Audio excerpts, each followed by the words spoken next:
The Republican vision channel में मैं Dinesh under सहारे आप सभी का स्वागत करता हूं। लोकसभा के चुनाव संपन्न हुए। लोकसभा चुनाव में नागपुर सीट पर पूरे देश में चर्चा की गई, क्योंकि नागपुर सीट पर भारतीय जनता पार्टी के पूर्व राष्ट्रीय अध्यक्ष व केंद्रीय मंत्री नितिन गडकरी जैसे हेवी वेट के उम्मीदवार चुनाव लड़ रहे थे। नागपुर इसलिए भी चर्चा का केंद्र रहा क्योंकि आरएसएस का मुख्यालय भी नागपुर था और अनेक समय से पूरी भारतीय जनता पार्टी नितिन गडकरी द्वारा किए गए कार्यों का बखान करके पूरे देश में होड़ बटोर रही थी। नागपुर का चुनाव जब शुरू हुआ तो ऐसा महसूस हो रहा था शुरुआत में कि नितिन गडकरी आसानी से यह चुनाव जीत जाएंगे, लेकिन जैसे जैसे चुनाव की सरगर्मियां बढ़ती गई, धीरे धीरे यह महसूस होने लगा कि कांग्रेस के उम्मीदवार विकास ठाकरे ये धीरे धीरे बढ़त ले रहे हैं। लेकिन जब अंतिम परिणाम आया, 1,32,000 वोटों से नितिन गडकरी ये चुनाव जीत गए।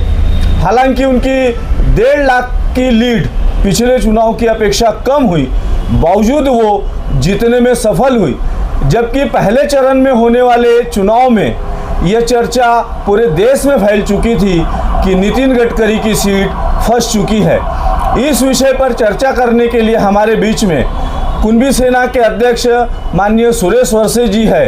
उसी तरीके से कामरेड अरुण वनकर जी हम लोगों के बीच में हैं। मैं कामरेड अरुण वनकर जी से जानना चाहूँगा कि नितिन गडकरी के जीतने के क्या कारण आप देखते हैं।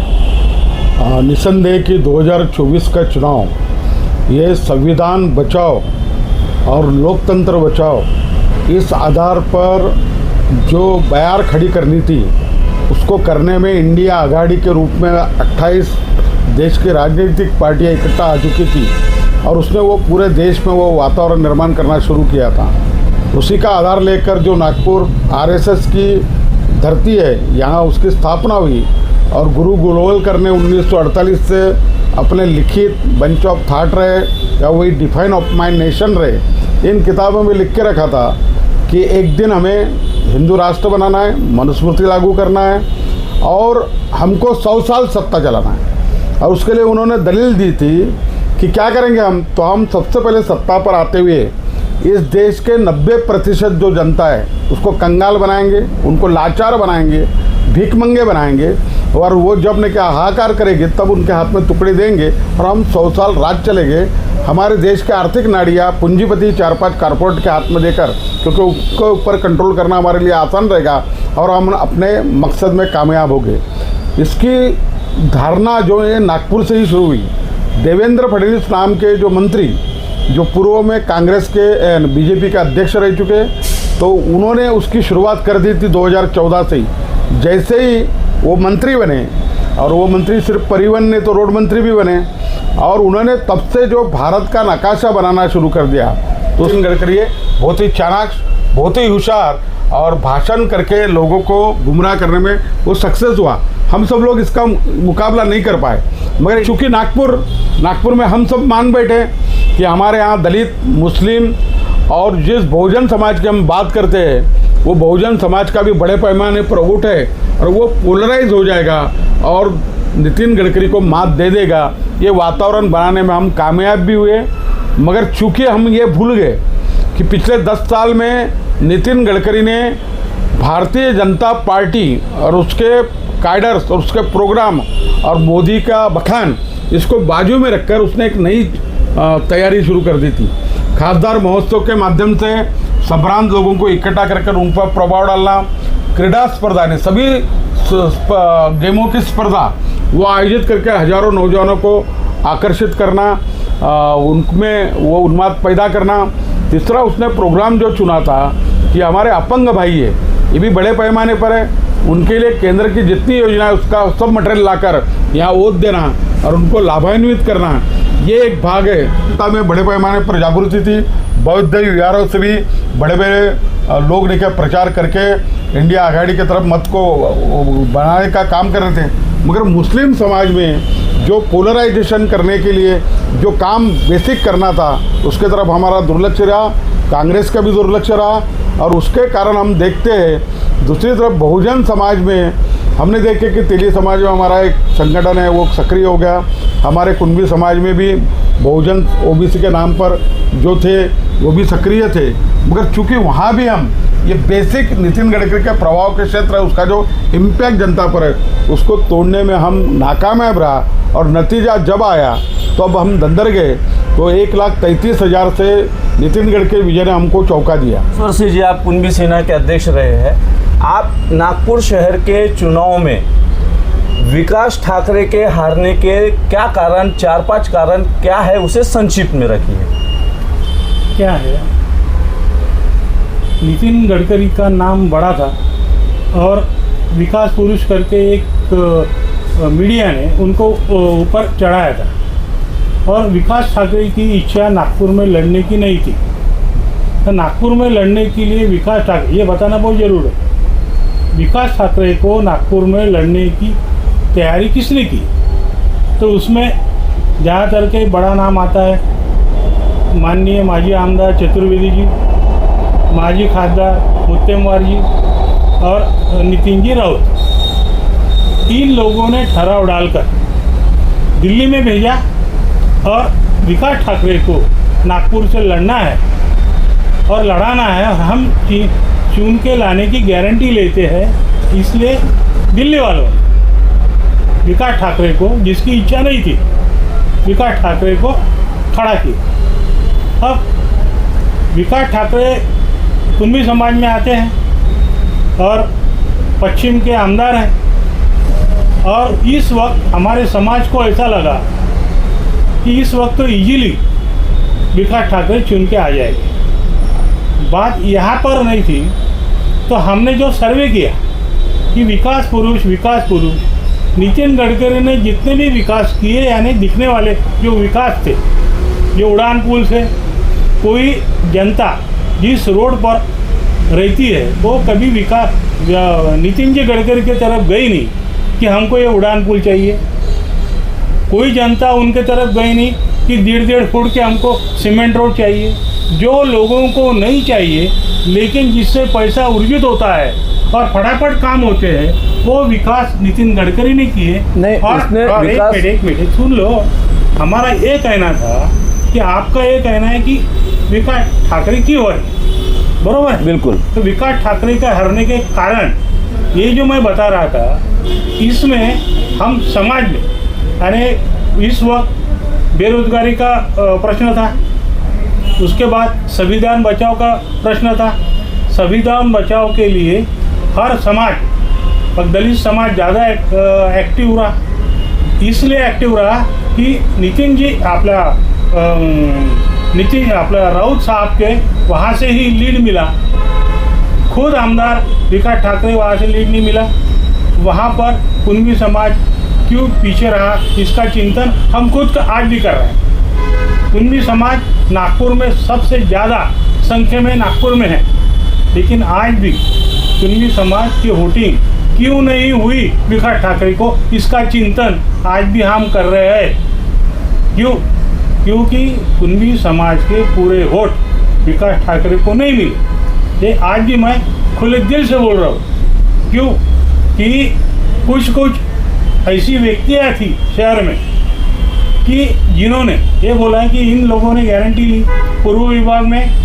हालांकि चतुर्वेदी का एरिया है, वहाँ पर चतुर्वेदी के वजह से वहाँ लीड मिलना चाहिए था, क्यों नहीं मिला? उन्होंने हराने का काम किया कि जिताने का काम किया, इसका चिंतन कांग्रेस ने करना चाहिए। लेकिन हम हमारे समाज का चिंतन कर रहे हैं कि सबसे ज़्यादा कुंभी समाज दक्षिण में है, वहाँ पे भी गडकरी जी को लीड है और खुद आमदार जहाँ से चुन के आया वो बहुल कुंभी समाज का है, फिर भी वहाँ पर भी गडकरी को लीड है। दक्षिण पश्चिम में भी फिर भी कुंभी समाज वहाँ पे भी ज़्यादा है, लेकिन फडणवीस का एरिया रहने की वजह से और उसके वजह से लेकिन वहाँ पे भी लीड ज़्यादा ली गई। इसका मतलब कुछ तो भी दाल में काला है, ऐसा मेरा कहना है। आपको क्या लगता है कि क्या कुंभी समाज के अंदर में भारतीय जनता पार्टी का जो हिंदुत्व का नारा था वो ज़्यादा असर कर गया? नहीं, हिंदुत्व का नारा कुनबियों में चलता नहीं है। ये यहाँ पर कुछ तो भी राजकारण हुआ है और वो गलत राजकारण हुआ है। हिंदुत्व का नारा की वजह से क्या कोई फर्क पड़ता नहीं, क्योंकि कुनबी समाज ये ऑलरेडी हिंदू है। लेकिन ये कौन सी हिंदू है? ये समतावादी हिंदू है, विषमतावादी हिंदू नहीं है। ये कुनबी समाज विषमता के विरुद्ध लड़ने वाला समाज है। इसलिए यहाँ हिंदू का कोई फर्क पड़ा नहीं है। यहाँ फर्क पड़ा है, उसका चिंतन हम कर रहे हैं। नहीं, नागपुर शहर में सबसे ज़्यादा संख्या कुनबियों की मानी जाती है और लगातार कुनबी समाज जिस और खड़ा रहा उस और नागपुर शहर का विधायक हो या सांसद हो वो चुना जाता था।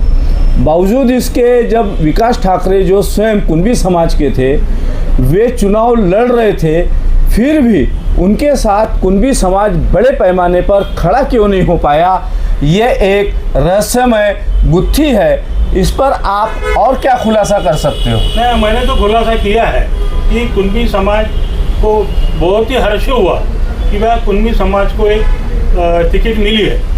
लेकिन टिकट देने वाले जो नागपुर के लोग थे उन्होंने दगा किया और उसके बाद कुनबी समाज में भी कुछ ऐसी फाटे हैं कि उनके वजह से वो बाहर निकले नहीं। कुनबी समाज कई जगह वोटिंग के लिए बाहर निकला नहीं और यो एक कारण है कि कुनबी समाज के वोट कम गिरे हैं। मैं दिल खोल के बताता कि इस वक्त कुनबी समाज के वोट विकास ठाकरे को उतने मिलना चाहिए थे, उतने मिले नहीं। देखिए, अभी महाराष्ट्र विकास आघाड़ी को पूरे महाराष्ट्र में लीड मिली और उनकी लीड विदर्भ ने द्विगुणित उनकी खुशी की है और विदर्भ के अनेक विधानसभा क्षेत्रों में महाराष्ट्र विकास आघाड़ी के उम्मीदवारों ने लीड ली है।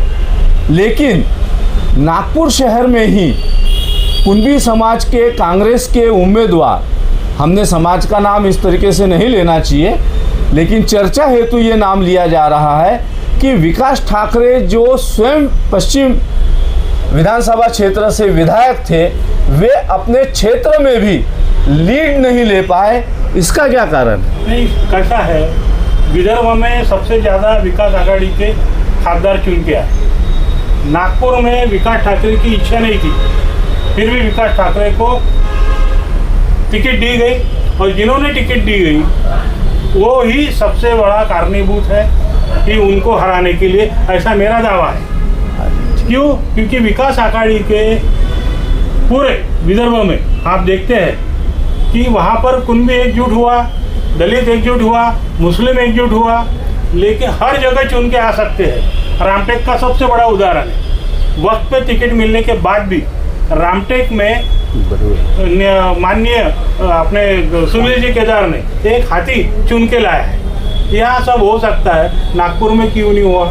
नागपुर में इसलिए नहीं हुआ कि विकास ठाकरे की इच्छा नहीं थी, ज़बरदस्ती उसको टिकट दी गई। जिन्होंने टिकट दी वो ही कारणीभूत है उसको गिराने के लिए, ये मेरा कहना है। आपने 2-3 समाजों की बात की है। मध्य नागपुर में मुस्लिम समाज और हलवा समाज, इनकी संख्या बहुतायत संख्या है। बावजूद इसके वहाँ पे भी बड़े पैमाने पर नितिन गडकरी को लीड मिली, जबकि पूरे महाराष्ट्र में नहीं तो देश में ये माना जा रहा था कि मुस्लिम समुदाय यह इंडिया गठबंधन के साथ पूरी ताकत के साथ जुटा है।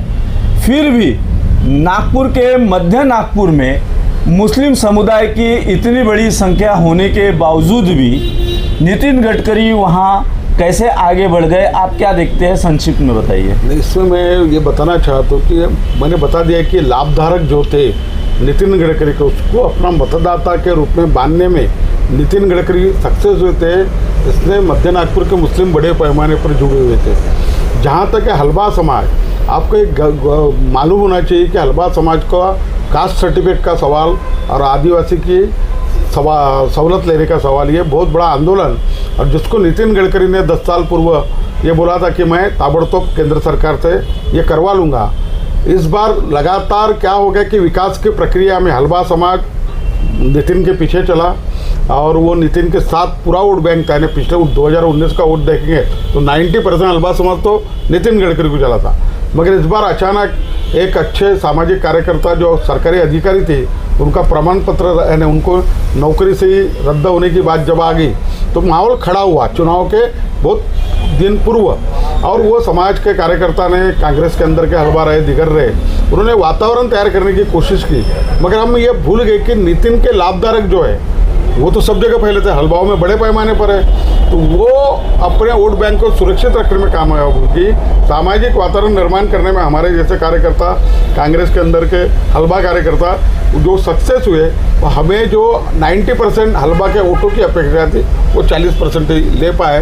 तो ये दो मुख्य कारण है, इसलिए मध्य नागपुर भी में हम पिछड़ गए। जो तो उत्तर नागपुर के बाद मध्य नागपुर एक क्षेत्र ऐसा था कि जहाँ विकास ठाकरे को एक बड़ी लीड मिलना चाहिए था। मध्य नागपुर में बड़ी लीड की अपेक्षा थी, जहां विकास ठाकरे स्वयं विधानसभा जीत कर आए थे, वहां बड़ी लीड की अपेक्षा कांग्रेस या इंडिया गठबंधन के लोगों ने की थी। और उत्तर नागपुर जो दलित बौद्ध बहुल एरिया है, जहां से नितिन राउत जी विधायक है, वहां से भी बड़ी लीड की अपेक्षा की गई थी। लेकिन नागपुर शहर में 6 विधानसभा क्षेत्र है, जिसमें से 5 विधानसभा क्षेत्र में नितिन गडकरी इन्होंने बड़ी लीड प्राप्त की। किंतु उत्तर नागपुर जो दलित बौद्ध बहुल एरिया है, जहां से नितिन राउत विधायक है, वहीं से इंडिया गठबंधन के उम्मीदवार विकास ठाकरे को 33,000 से ज़्यादा वोटों की लीड मिली। आप लोग इस चीज़ को क्या देखते हैं? सुरेश्वर से जी पहले आप। कैसा है ये, इसमें एक तो मुद्दा था कि नितिन राउत जी का वर्क उत्तर में अच्छा है। दूसरी बात, संविधान बचाओ और दलित समाज अभ्यासक है, उनको मालूम है संविधान की महत्ती सबसे ज़्यादा दलित समाजों को मालूम है। और उसके वजह से उत्तर नागपुर में ज़्यादा से ज़्यादा संविधान बचाओ के वजह से यहाँ पर लीड मिली। और उसमें थोड़ा सहभाग यहाँ के प्रॉपर आमदार माननीय माजी मंत्री उनका भी था। और उसके वजह से उत्तर नागपुर में मेरे ख्याल से सबसे ज़्यादा लीड मिली। उत्तर नागपुर में लीड मिलने का आप क्या कारण देखते हैं विकास ठाकरे जी को? विकास ठाकरे का मेरे काम से, मेरे अनुमान से ये लीड कम हुई। हम जो उत्तर नागपुर में 50,000 के ऊपर लीड अपेक्षित करते थे वो नहीं ले पाए। मगर मैं इस चुनाव में सबसे बड़ा आश्चर्यचकित हूँ कि हमारे दलित जनता पर हरदम आरोप लगाए जाते थे, गुट गुट में बैठे, इधर उधर बिखरे हुए है, बिके जाते हैं, उनके नेता बिकते हैं। मगर ये चुनाव ने साबित कर दिया, उन सब नेताओं को इशारा दे दिया कि भाई संविधान को बचाने की लड़ाई है, कोई गुट नहीं चलेगा, कोई कूट नहीं चलेगा। और वो पूरी तरह इंडिया आघाड़ी के पीछे, नागपुर का दलित समुदाय विकास ठाकरे के पीछे खड़ा गया। तो उसने अपने संविधान के प्रति निष्ठा उसको साबित कर दिया। दे आर सक्सेस, जो पूरे नागपुर में दिखता है हमको, चारों तरफ दलित वोटों के बीच में जाओ तो वो संविधान के प्रति ईमानदार रहा। मगर ये दीगर क्षेत्रों में हम फेल्यूर हुए, कमज़ोर गिरे। हमको बहुत कष्ट के काम करने की ज़रूरत है, वो चाहे बहुजन समाज रहे, वो चाहे मुस्लिम समाज रहे। नागपुर लोकसभा के चुनाव संपन्न होने के बाद अब कांग्रेस और भारतीय जनता पार्टी में अलग अलग तरीके से मंथन का दौर शुरू है। खास करके कांग्रेस यह चिंता कर रही है कि नागपुर में उसे आशा के अनुरूप वोट क्यों नहीं मिले। अलग अलग समुदाय के वर्गों के वोट जो उन्हें अपेक्षित थे वो नहीं मिले। बावजूद इसके नागपुर शहर में, जिसे दीक्षा भूमि की भी नगरी कहा जाता है, इस नागपुर शहर में कुंभी समाज के बाद बौद्ध समाज या दलित समाज ये बड़े पैमाने पर रहता है और उसने खुलकर इंडिया गठबंधन के उम्मीदवार को सहयोग दिया। उत्तर नागपुर में इसी वजह से इंडिया गठबंधन के उम्मीदवार को लीड मिली। मुहिम में कम से कम 100 सभाएं पूरे नागपुर शहर में ली गई और ख़ास करके संविधान व लोकतंत्र बचाओ इस अभियान के तहत में आम जनता का एक परसेप्शन बनाया गया, एक माहौल खड़ा किया गया और कि जनता इंडिया गठबंधन के पीछे एकजुट हुई। किंतु नागपुर में इंडिया गठबंधन को पराजय का मुंह देखना पड़ा। लेकिन विदर्भ में 10 सीटें हैं, जिसमें से 7 सीटों पर इंडिया गठबंधन के उम्मीदवारों को विजय प्राप्त हुई है। नागपुर के 6 विधानसभा क्षेत्र में मात्र 1 विधानसभा क्षेत्र उत्तर नागपुर में ही इंडिया गठबंधन के उम्मीदवार को लीड मिली है, बढ़त मिली है। अभी 3 महीने बाद विधानसभा चुनाव है और इस चुनाव में अब ये राजनीति क्या करवट लेती है हम लोग देखते रहेंगे। आप लोग देखते रहिएगा द रिपब्लिकन विजन चैनल।